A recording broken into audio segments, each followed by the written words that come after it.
Subscribe कीजिए निधिज yoga channel को और बेल आइकन को दबाइए योगा, हेल्थ और फिटनेस वीडियो सबसे पहले देखने के लिए। हेलो दोस्तों, आज हम आपको सूर्य नमस्कार सिखाएंगे। सूर्य नमस्कार के पहले स्टेप में नमस्कार मुद्रा की स्थिति में आएंगे। दोनों हाथों को ऊपर की तरफ उठाएंगे श्वास भरते हुए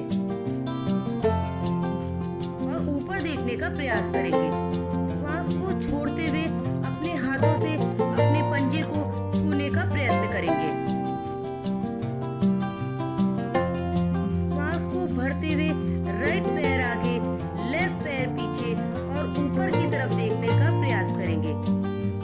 दोस्तों, फिर हम पर्वत आसन की स्थिति में आ जाएंगे और अपने पंजों को देखने का प्रयास करेंगे श्वास छोड़ते हुए।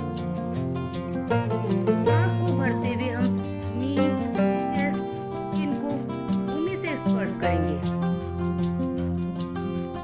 श्वास को भरते हुए हम अपनी अपर बॉडी को उठाएंगे और ऊपर देखने का प्रयत्न करेंगे। दोनों हाथ शोल्डर लेवल में होंगे। दोस्तों, पुनः हम पर्वत आसन की स्थिति में आते हुए श्वास छोड़ते हुए अपने पंजों को देखने का प्रयत्न करेंगे।